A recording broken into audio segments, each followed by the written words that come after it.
최근 저를 아시는 집사님 한 분이요. 자기가 아는 한 지인을 우리 교회에 소개해서 이 성도님이 한 번 교회에 오신 적이 있어요. 제가 만남을 하다가 왜 교회에 오셨습니까? 라고 여쭤봤더니 얼마 전부터 딸이 성경을 쓰기 시작한다는 거예요. 아니, 평소에 믿음이 없는 아이가, 종교가 없는 아이가 성경을 쓰기 시작하니까 약간 불안했어요. 그래서 한번 나도 성경 공부를 좀 해봐야겠다라는 생각을 하던 찰나에 저를 잘 아는 집사님과 교제를 하게 된 거죠. 근데 알고 봤더니 집이 근처라서 우리 교회를 소개시켜줬고 또 우리 교회 오게 되신 거예요. 제가 만나서 딸에 대한 얘기를 딸을 한번 데리고 예배드리러 오시면 좋을 것 같네요 라고 했습니다.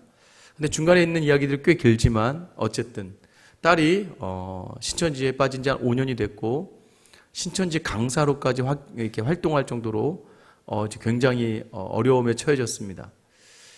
다행히 제가 다행이라면 다행이지만 잘 이렇게 그 성도님과 이야기가 돼서 이 자매를 이제 상담소까지 가서 이제 상담 받고 와서 자매가 이제 조금 약간 다 나아진 건 아니지만 신천지 자기가 알고 있던 신천지와 좀 다르다는 것을 이제 알게 된 거예요. 근데 문제는 이 성도님이 믿음이 없는 거죠. 이게 지금 얼마나 심각한 일인지까지 한 번 갔다 오고 나서부터 제가 여쭤보니까 다시 가시진 않았다 그러더라고요. 바빠서. 근데 그게 그렇게 꼭 나쁜 건가? 라고 하셔서 아직 믿음의 자리에 있지 못하니까 좀 그 부분이 안타까워요. 아마 저도 계속해서 직접적으로 연락은 못 드리지만 집사님을 통해서 연락을 하고 또 제가 기회가 되면 또 한 번 더 건면하면 좋을 것 같은데 아직 교회를 등록하지도 않은 상황이다 보니까 안타깝더라고요. 다시 또 저희가 잘 기도하고는 있어요. 잘 돼서 그 어머니와 딸이 교회에 나오면 좋겠다. 그 폐가 얼마나 큰지 5년 동안 유학까지 갔다 온 딸이 정말 5년 동안을 한 달에 30만 원 신천지에서 들어오는 돈으로 그 신천지에 들어오는 돈을 받고 30만 원이 그날 바로 또 신천지에서 다 빼가는 거예요. 여기저기로 다 빼가고. 그러니까 거의 돈을 받지 않고 5년 동안을 그렇게 허송세월을 20대의 가장 좋은 시기를 보내게 되었던 거죠. 여러분, 하나님의 말씀을 바르게 전하고 바르게 이해하며 더 나아가서 삶 속에서 살아내는 자리에 서는 것이 우리의 온전한 신앙의 자리예요. 그런데요, 많은 성도님들이요, 성경을 제대로 이해하지 못하고 또 어려워하고 힘들어하고 때로는요, 성경을 잘 알지 못하니까 이단에 빠지는 분들이 많습니다. 여러분, 이단이 사용하는 성경적 해석이요, 참 이단스러워요. 여러분, 나중에 아마 여러분 우리가 이 웨스트민스터 신앙 고백을 쭉 하고 나면 여러분들이 다른 그 교단에서 이야기하는 것들을 들을 때마다 참 어리석다. 아니 또 실제로 지금 여러분 중에는 그 이단의 이야기들 들으면 말도 안 돼 하면서 충분히 여러분 정도 되신 분 중에는 그렇게 생각하시는 분도 있을 수 있습니다. 그런데도 불구하고 신앙적인 체계가 부족하면요, 그 모든 것이 특별하게 보이게 됩니다. 여러분, 참 저도 이게 하나님의 섭리인 것 같아요. 제가 웨스트민스터 신앙 고백이 1등을 할 줄은 몰랐습니다. 설문조사에서. 전혀 그냥 한번 올렸는데, 저는 목회자니까 이런 것도 하면 좋겠다 해서 올린 건데, 여러분이 딱 하고 나서 일주일 동안을 머리를 싸맨 것 같아요. 야, 이거는 기도회인데, 이거를 공부를 해야 되고, 공부를 해서 이걸 삶으로 연결하는 자리까지 가야 되고, 기도회까지 가야 되니까. 여러분, 그런데요, 중요한 건 이것도 하나님이 결정하신 줄 믿고요. 또 하나님의 섭리인 줄 저는 믿습니다. 여러분, 이 시간을 통해서요, 33강이고, 아마 마무리하려면 언제 끝날지 모릅니다. 어떤 분들 보니까 250번을 하셨더라고요, 보니까. 근데 그렇게까지는 어려울 것 같지만, 여러분, 앞으로 쭉 이 수요일마다 오셔서 이 시간 함께 하면요, 여러분도 모르게 여러분이 믿음에 대해서, 신앙에 대해서, 특별히 우리가 알고 있는 이 하나님 주신 구원이라고 하는, 믿음이라고 하는 이 신앙의 체계의 모든 것에 대해서 여러분 굳건해져서 절대 흔들리지 않게 될 줄 믿습니다. 여러분, 이 웨스트민스터 신앙 고백의 이 기본적 배경이 있어요. 이 신앙 고백은 여러분 왜 하는 걸까요? 신앙 고백. 신앙 고백과 신조는요, 어떤 문제가 막 발생했을 때 그 문제에 대해서 치열하게 다투다가 마지막에 결론 내리는 부분들을 이야기하는 거예요. 우리가 알고 있는 수많은, 이게 지금 웨스트민스터뿐만 아니라 벨기에 신앙, 도르트 신조, 굉장히 많은 그런 신조가 뭐냐면 여러분, 사도신경 우리가 하잖아요. 사도신경. 이것도 신조입니다. 사도신조. 뭐냐면 우리의 신앙의 고백이에요. 왜 신앙의 고백을 하냐면 항상 살다 보면 어려워요. 힘들어지고 핍박이 있고 박해가 있습니다. 그리고 유혹이 있고 미혹이 있어요. 그럼 여러분 어떻게 합니까? 여러분 가정을 건강하게 지키는, 남편과 아내가 바람피지 않고 건강하게 지키는 선언이 뭐예요? 나는 남편이고 나는 아빠입니다를 정확하게 고백하고 살면 다른 곳에 눈 돌리지 않아요. 그렇지 않습니까? 그러니까 내 고백이 되는 거예요. 나는 내 아내의 남편이고 나는 내 자녀들의 아빠입니다라는 확실한 선언이 선포되면 절대 흔들리지 않죠. 근데 흔들린다는 건 뭐예요? 문제가 있다는 거예요. 여러분, 이 웨스트민스터 신앙 고백서 소유리 문답, 대유리 문답이 나오는 이 과정이 있어요. 여러분도 아시지만 영국은요, 원래는 천주교를 처음에 천주 카톨릭을 믿었다가 이 혼인 문제가 있어요. 여러분 역사적으로 보면 이 왕이 혼인 문제로 인해서 왕이 이 카톨릭을 끊어내고 이제 카톨릭 대신해서 할 걸 찾다가 약간의 개신교를 가지고 와서 자기 나름대로 편하게 만든 게 바로 성공회입니다. 성공회. 그래서 처음에는 이 영국의 왕이 교회의 최고 우두머리이자 나라의 왕이었어요. 그래서 영국은요, 이 왕이 곧 교회의 수장이었어요. 성공회가. 지금은 아니지만. 그러다 보니까 어떤 일들이 발생합니까? 처음에는요, 이 개신교라는 표현, 그러니까 왕이 자기 안에 컨트롤을 돼야 되는 거예요. 사실 우리 개신교가 종교개혁이 왜 일어났어요? 성경대로 이런 모든 교회와 신앙이 흘러가지 않으니까 거기에 반발해서 일어난 게 이 개신교예요. 성경대로 하자. 성경을 쫓아서 가야 되고 성경이다. 왜냐하면 이제 카톨릭이 교황이 왕이 되고 교황의 말대로 모든 것이 이루어지다 보니까 수많은 사람들이 일어났어요. 그리고 또 하나는 무엇이냐면 여러분 예전 같았으면 그 당시 여러분들은 성경을 절대 알 수가 없어요. 왜 알 수가 없는 줄 아세요? 신부들이 앞에서 설교를 하는 것도 아니에요. 그냥 라틴어를 읽습니다. 라틴어 어떻게 읽냐면 만약 오늘 제가 뭐 성경 말씀 읽었으면 이 성경 말씀을요, 예수께서 빌립보 가이사랴의 지방 이렇게 그냥 읽어요. 그러면 여러분 모르잖아요. 아무도 몰라요. 그러면 계속 라틴어를 주저주저 읽으면요, 하는 사람도 무슨 말인지도 모르고 듣는 사람도 무슨 말인지도 모르고, 그리고 마지막에 미사 그러면 뭐예요? 끝났다는 거예요. 근데 이 미사라는 의미가 바뀌어요. 못 알아듣겠다. 무슨 말인지 못 알아듣겠다.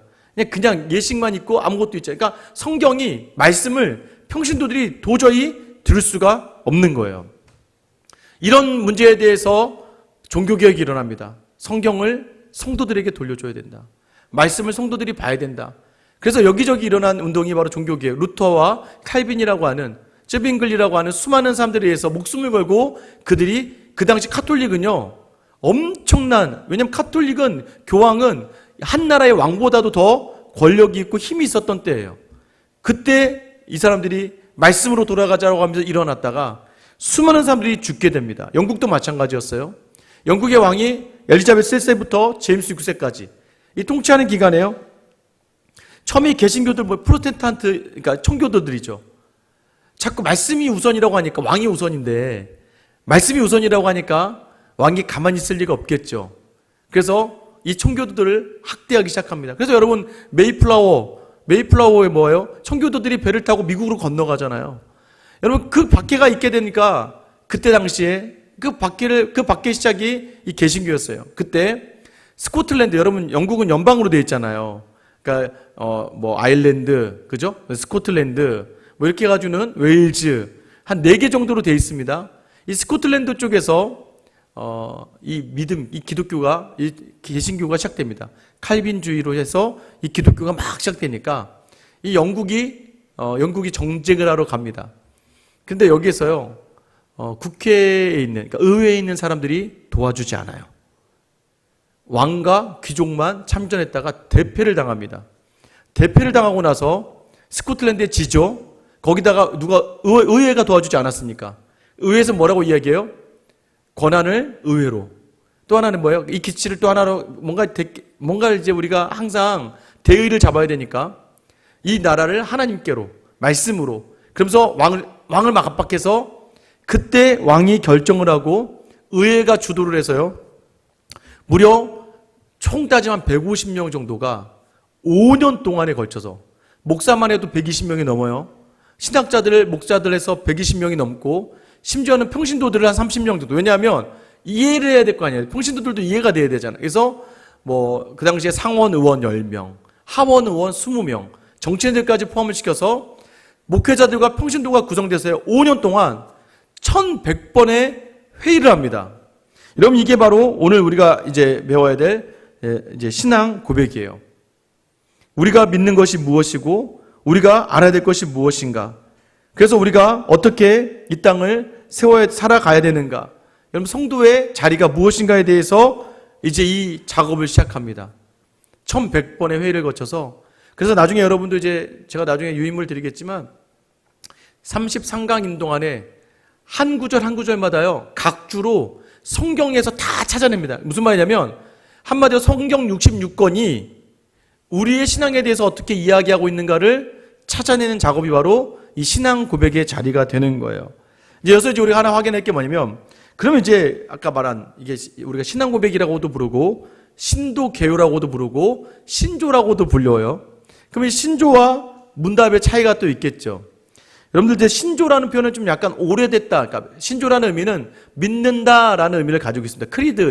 크리드라고 하는데 신조는 믿는다라는 의미를 가지고 있어요. 근데 약간 카톨릭에서 많이 사용된 겁니다. 그러니까 전통이 있고 오랜 전통을 통해서 믿어왔던 것들이라고 보시면 돼요. 그런데 종교개혁자들이 의해서 이제 우리가 믿는 것이 무엇인지를 정리해보자. 이게 이제 고백서가 되는 거예요.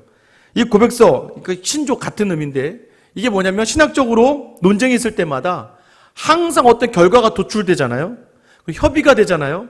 그것을 고백하는, 우리가 이제 정치인들이 만나서 서로 한국과 일본이 만나서 어떤 문제에 대해서 얘기하고 성명 발표하죠. 그런 거와 똑같은 거예요. 이제 결론을 내리는 거예요. 어떤 문제에 대해서. 이게 바로 신조입니다. 우리의 믿음은 이런 것이다. 그래서 성경 66권이 이 문제들에 대해서, 이 믿음에 대해서 어떻게 고백하고 있는가, 이게 바로 신앙 고백서예요. 자, 그러면 이제 이게 성경 전체 요약이라고 보시면 돼요. 또 하나는 그러면 교리문답은 무엇이냐? 교리문답은 우리가 믿는 바를 어떻게 초신자들과 자녀들에게 가르칠 것인가. 이 가르침의 형식을 문답으로 만들어 놓은 것이 바로 요리문답, 교리문답이라 그래요. 그래서 웨스트민스터 신앙고백이 메인이 되고, 이거는 뭐예요? 선포예요. 선포가 되고 선언이 되는 거고, 대요리문답, 웨스트민스터 대요리문답은 말 그대로 성인들, 목회자들에게 이 믿음이 무엇인지에 대해서 질문을 통해서 확인하는 작업으로 가는 거고, 이 소유리문답은요, 다음 세대의 교육으로 위해서 만든 문답이에요. 그래서 대요리문답과 소유리문답은 말 그대로 어떻게 이 신앙 고백을 교육시키고 전수시킬 것인가 하는 것이죠. 여러분, 여기를 이제 알려면 몇 가지 이제 필요한 것들이 있습니다. 제가 이제 유인물 드렸으니까 짧게 아시면 돼요. 짧게 갈게요. 제일 먼저 우리가 알고 있는 게 사도신경이죠. 사도들의 고백이라고 이야기합니다. 사도들의 고백. 사도들의 고백서. 이 전승에 가면 사도들이 한 구절 한 구절 첨가했다고 이야기를 해요. 전능하사 천지를 만드신 하나님 아버지를 내가 믿사오며. 여러분 다 아시죠? 그래서 이것을 가지고 2세기부터는요, 로마 교회에서는 세례를 받을 때마다 꼭 이 사도신경을 고백해야지만 세례를 줬습니다. 그런데 이게 이제 시간이 흐르면서 어떻게 되냐면 한 325년에 1차 니케아 공회라 회의를 엽니다. 회의를 열어서 이 사도신경을 중심으로 해서 이단을 구분해 나가기 시작합니다. 특별히 삼위일체. 여러분, 사도신경의 핵심이 뭔지 아세요? 하나님, 예수님, 성령님에 대해. 그래서 제가 우리 교회 세례받을 때마다, 아마 여기서 세례받는 분이 있었는지 모르지만 세례받을 때마다 제가 항상 세례자와 입교자에게 뭘 얘기하냐면 하나님에 대해서 이야기해봐. 여러분 어디 있어요? 이게 사도신경에 다 있어요. 전능하시고 천지를 만드신 하나님이신데 우리 아버지예요. 너무 놀랍죠? 천지를 만드시고 전능하신 분이 나의 아버지래요. 아버지라고 부르잖아요. 예수님은요, 그 외아들인데 독자인데 우리의 주인 되시는 예수 그리스도. 그리고 쭉 동정녀 마리아나 쭉 나오잖아요. 이게 바로 뭐예요? 신앙 고백이라는 거예요. 예수님이 어떤 분이신가? 성령이 뭐예요? 우리가 교통하게 하시는 분. 사도신경 안에 하나님, 예수님, 성령님이라고 삼위일체가 딱 고백이 되어지죠. 그러다 보니까 삼위일체를 가지고 이제부터는 이단이냐 이단이 아니냐를 결정짓게 돼요. 심지어는 초대교회에서는요, 이 사도신경을 고백하지 못하면 이단으로 구분하는, 그러니까 결국은 기독교 내에서는 가장 효과적인 신앙 검증의 도구가 됩니다. 여러분, 지금도요, 여호와 증인은 사도신경을 인정하지 않아요. 그리고 또 하나, 여러분 이제 그 성경 침례교라고 킹 제임스 성경만 성경이다라고 하는 데가 있어요. 근데 그런 성경 침례교단에서도 사도신경을 인정하지 않아요. 그러면 이제 우리는 이단으로, 한국에서도요, 사도신경을 인정하지 않는 교단은 이단으로 분류를 해요. 삼위일체를 부인한다고 여기기 때문입니다. 그래서 이 사도신경으로부터 시작되죠.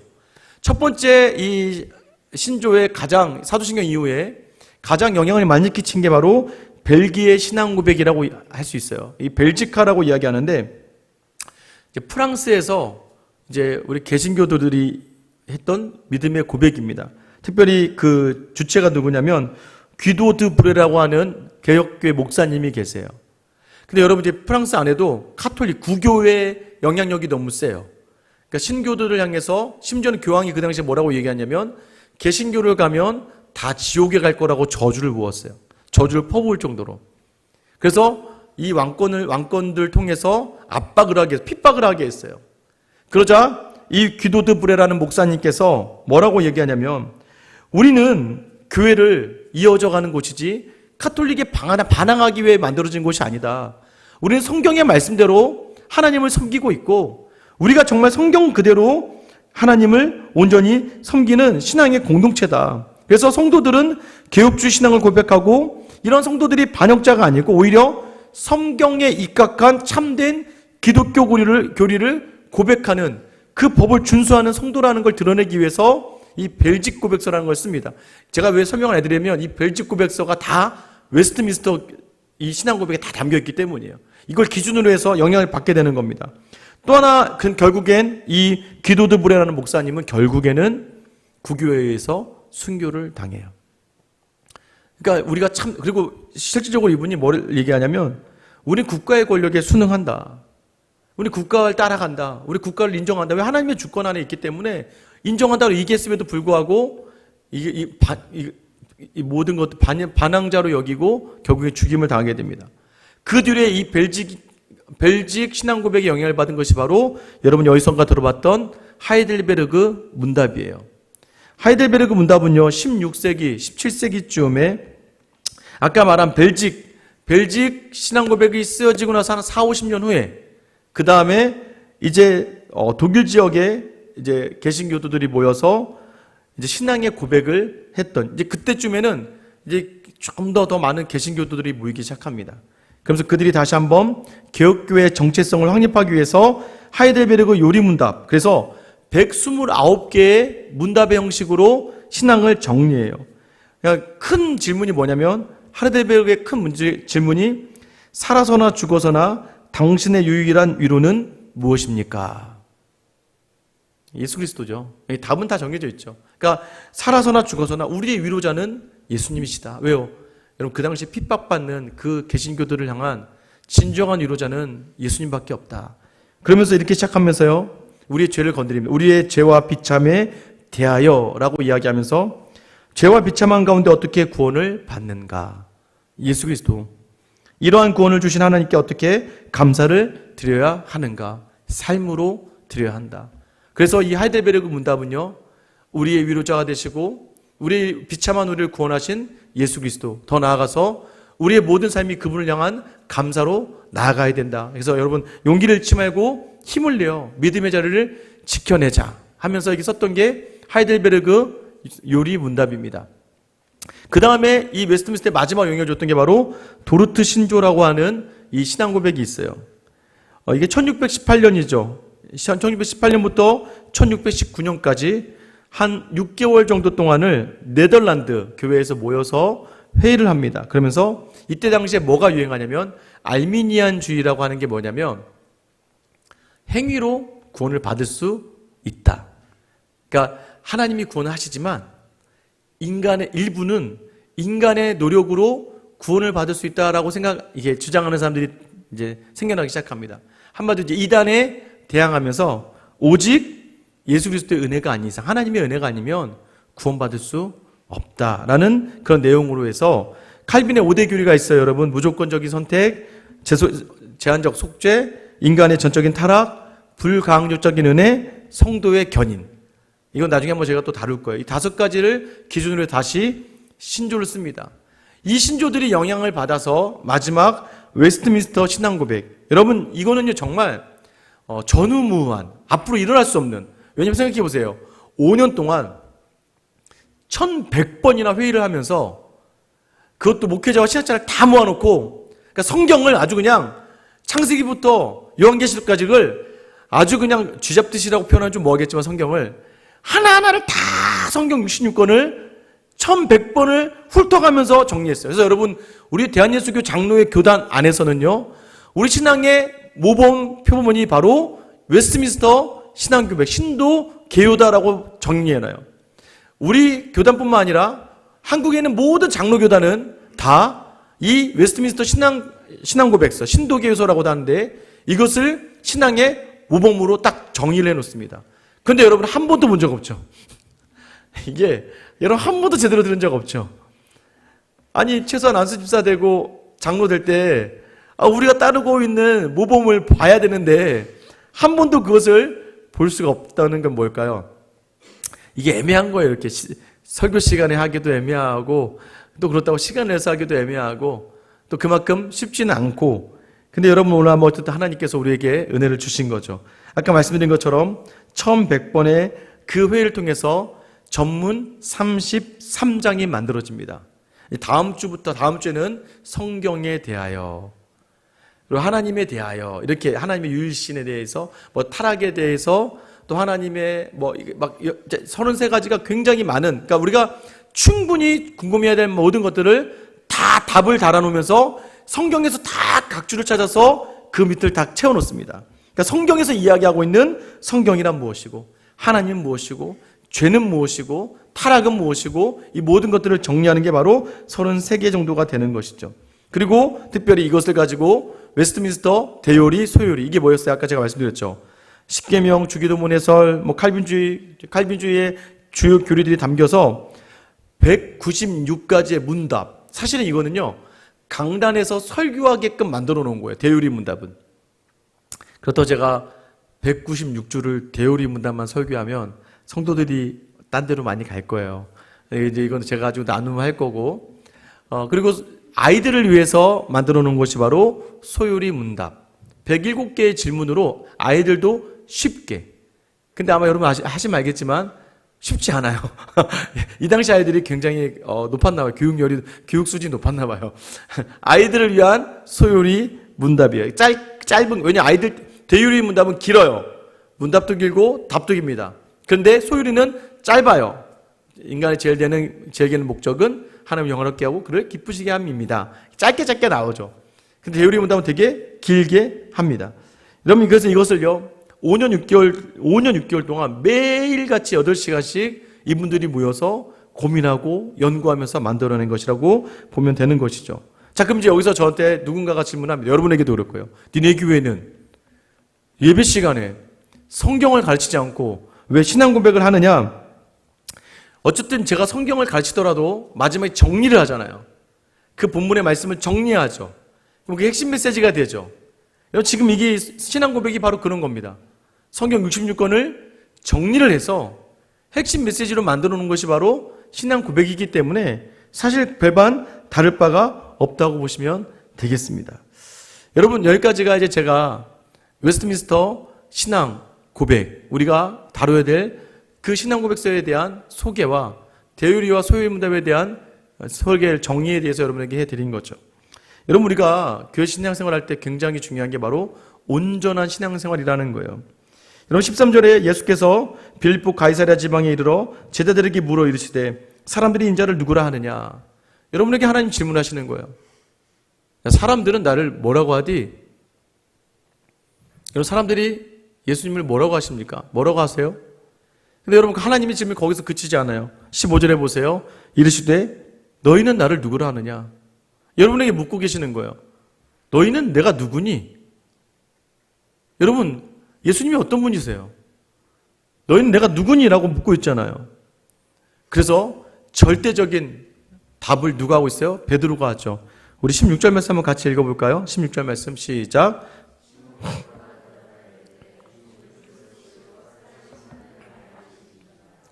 여러분 이 고백이 여러분의 고백이 되길 축원합니다. 예수님이 주님이 되시고 그 주님이 그리스도 구원자가 되시는 거고 그 구원자이신 예수님은 살아계신 하나님의 아들 되시는 거예요. 여러분 이 고백이 굉장히 중요해요. 여러분 이 고백을 한번 해보세요. 왜 이 고백이 중요한지 아세요? 일전에 이제 전도 훈련을 하고 하면 꼭 그 여러분들 이제 전도 폭발 같은 거 하시면요 꼭 이렇게 세워놓고요 막 외치게 하는 게 있어요. 막 자기 신앙 고백하게 합니다. 막 예수님이 살아계시고 예수님 당신 사랑하시고 예수님 이 땅을 구원하실 것이고 예수님 하나님이 정말 저 여러분 사랑하십니다. 그래서 막 고백하게 해요. 훈련할 때 처음에는 막 다들 막 창피하고 막 이렇게 합니다. 근데 여러분 그 안에서 고백하면서요 누가 은혜를 많이 받는지 봐야 돼요. 저는 봤어요. 막 그걸 시키잖아요. 그걸 막 외치면서 자기가 울고 있어요. 내가 그 하나님을 한 번도 제대로 입으로 시인한 적도 없고 고백한 적도 없었는데 수많은 사람들 앞에서 주는 그리스도시고 살아계신 하나님의 아들이십니다. 주님은 나의 모든 것 되시고 나의 주인이십니다. 이런 믿음의 고백이 이루어질 때 여러분 얼마나 그 안에 정말 내가 정말 하나님의 사랑이 맞구나라는 걸 확인하는 자리가 되는 것이죠. 저는 여러분에게 전도를 어떻게 하라고요? 저희 새생명 전도 주체가 될 때도 제가 여러분에게 여기 뭐 음식점 뭐 광고지 나눠주듯이 막 이렇게 나눠주라고 하지 않잖아요. 한 장을 주더라도 여러분에게 꼭 3장씩밖에 안 드리잖아요. 한 장을 주더라도 하나님이 정말 당신을 사랑하세요. 하나님이 나를 사랑합니다라는 믿음의 고백을 그 사람에게 하는 거죠. 하나님이 정말 당신 사랑합니다. 예수 믿으면 행복합니다. 예수 믿고 행복하세요. 여러분 이 말이 내 고백이 되면 이 고백엔 놀라운 힘이 실려져 있는 거예요. 베드로의 이 믿음의 고백이 뭐예요? 주는 그리스도시고 살아계신 하나님의 아들이십니다라는 이 믿음의 고백이 사도신경을 만들어낸 거죠, 사실. 여러분 그리고 이 고백이 어떻게 됩니까? 17절 말씀 보세요. 예수께서 대답하여 이르시되 바요나 시몬아 네가 복이 있도다. 이를 내게 알게 한 이는 혈육이 아니요 하늘에 계신데 아버지시니라. 여러분이 믿음을 고백한 고백은요 여러분 우리가 절대 우리 힘으로 알게 되고 우리 힘으로 취하고 우리 힘으로 고백할 수 있는 자리가 아니라는 거예요. 여러분 다들 믿음이 혼동되실 때가 있어요. 내가 믿음이 있는지 믿음이 없는지 내가 좀 하나님의 사람인지 하나님의 사람이 아닌지 모를 때가 있어요. 그럴 땐 간단합니다. 이따 기도할 때 제가 우리 주여 이름 부르고 한번 기도해 볼까 할 때 소리는 못 지르더라도 주님이 나오면 여러분은 다 믿음의 사람인 거예요. 여러분 옆에 있는 사람한테 주님 이렇게 하세요? 남편한테 주인님 그러세요? 그 주인님이라는 얘기는 내 자존심을 다 내려놓는 거라서 그렇게 할 수가 없어요. 그런데 우리 예수님을 향해서 우리가 주님이라는 고백이 나온다는 건요. 여러분 예수님 욕하지 않고 예수님을 주라고 고백할 수 있는 건 성령님이 아니고서는 우리로 하여금 고백하지 못하게 하는 것, 고백할 수가 없는 거거든요. 그러니까 여러분이 기도할 때 주님이라는 고백이 나온다면 여러분 안에 성령님이 계신 줄 믿으시길 축원합니다. 여러분 그것을 누가 알게 했다는 거예요? 여러분이 한 게 아니라 하나님이 여러분 안에 들어오셔서 여러분의 마음과 생각을 다스리시고 여러분의 입을 주장하셔서 주님이라는 고백이 나오게 하셨다는 것을 기억하셔야 돼요. 그래서 여러분 이 주는 그리스도시요 살아계신 하나님의 아들이십니다. 여러분 18절 한번 읽어볼게요. 진짜 베드로에게 복이 무엇이었는지 18절입니다. 시작. 또 내가 내게 이르노니 너는 베드로라. 내가 이 반석 위에 내 교회를 세우리니 음부의 권세가 이기지 못하리라. 여러분 이 반석이 뭐예요? 베드로예요? 아니에요. 이 고백을 한 너,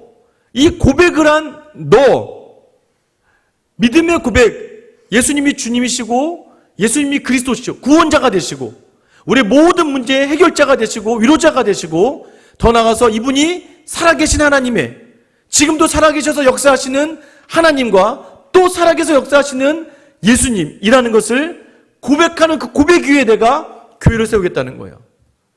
그 고백 위에 세워진 교회는 성도의 모임이죠. 이 고백을 한 성도들이 모였을 때 교회가 완성되는 거예요. 그러기에 이 교회는 굳건하고 곤고한 거예요. 완전 굳건한 거죠. 왜요? 하나님이 세워주신 믿음의 고백으로 세워진 공동체이기 때문입니다. 여러분, 그래서 이 믿음의 고백을 제대로 하는 공동체는 결코 음부의 권세가 이기지 못하는 거예요. 미혹과 유혹에 넘어갈 수가 없는 거예요. 그래서 여러분, 잘 기억하셔야 됩니다. 여러분, 제가 오늘 어떤 영상을 하나 봤어요. 어떤 분이 얘기하더라고요. 이만한 컵에다가 이제 하얀 물이 담긴 컵에다가 흙을 집어넣어요. 막 이렇게 먼지를 집어넣는 거죠. 그럼 어떻게 이제 깨끗해지고 싶으니까 숟가락으로 막 퍼내요. 아무리 퍼내도 한번 흙이 들어간 물이요, 깨끗해지지 않아요. 그죠? 그럼 어떻게 해야 돼요? 어떻게 해야 되냐면 그분이 이렇게 하더라고요. 그냥 깨끗한 물을 계속 부어주면 되더라고요. 깨끗한 물을 계속 부어주면 언젠가는 그 안에 있는 것들이 다 밖으로 나가게 되더라고요. 그것도 이제 쪼르륵 부어주면 안 되고 위에서 콱콱콱콱 부어주면 이 힘에 의해서 막 그 흙먼지들이 막 위로 올라가서 다 나가버리더라고요. 이 얘기가 무엇을 얘기하는 거냐면, 우리는 자꾸 이단을 대하거나 믿지 않는 상대방을 대할 때요, 자꾸 신천지가 뭔지, 뭐 구원파가 뭔지, 자꾸 그런 것들을 막 파헤치고 막 보면서 대처하려고 하면 이게 지금 숟가락으로 자꾸 먼지가 얻어내는 거거든요. 근데 그렇게 한다고 다 해결되는 문제가 아니에요. 때로는 내 삶에 모든 문제와 어려움이 있을 때 그걸 자꾸 내가 내 힘으로 막 걷어내려고 하면 깨끗해지지 않아요. 거긴 뭐예요? 하나님 은혜를 계속 쏟아부으면 되는 거예요. 말씀을 계속 쏟아부으면 믿음으로 승리해요. 삶의 자리도 마찬가지입니다. 그 말씀의 좋은 행실로 모든 자리를 쏟아붓기 시작하면 내 더럽고 내 추한 것들, 내 연약한 것들이 다 깨끗해지는 거예요. 여러분, 이 공부의 자리가, 저는 이렇게 생각해요. 이걸 하게 하셨으니까 여러분의 믿음이 안전한지를 먼저 돌아보세요. 내가 정말로 이 믿음의 고백이 있는가? 여러분, 정말 예수님이 누구십니까? 여러분에게 예수 그리스도가 어떤 분이세요? 여러분, 믿음 생활한다는 건 무엇을 얘기하는 거예요? 여러분의 천국은 무엇입니까? 여러분의 죄는 무엇이었고, 여러분의 죄는 어떻게 구원을 받았는지, 여러분이 그 더러웠던 주홍빛 같은 그 죄가 어떻게 깨끗하게 되었는지 여러분 고백하실 수 있습니까? 그냥 이렇게 왔어요. 그냥 믿어요. 덮어놓고 믿는 삶이 아니라 하나하나를 여러분의 하나님이 허락하신 영적인 모든 것과 이성과 논리를 다 사용해서 하나님 고백하는 삶이 여러분에게 있느냐 이거예요. 오늘 베드로의 고백 위에 하나님은 교회를 세우시는 거예요. 여러분이 온전히 신앙의 고백이 온전할 때 여러분 위에 온전한 교회, 여러분의 가정이 참 교회가 되고, 여러분 이 생수한 교회가 진짜 교회가 되고, 여러분의 인생이 참된 하나님의 손 아래에 있는 공동체가 된다는 걸 여러분 놓치지 마셔야 됩니다. 여러분, 이 시간이 더해질수록, 오늘 처음 시작이잖아요. 앞으로 시간이 더해질수록 마지막 우리가 33강을 딱 끝낼 때는 정말 우리 안에 누구도 해하지 못하고, 누구도 흔들지 못하고, 누구도 미혹하지 못한 그 신앙이 굳건하게 서서 우리가 예배할 수 있고 하나님의 일들을 감당할 수 있는 저와 여러분 될 수 있게 되기를 예수님의 이름으로 축원합니다. 이제 같이 한번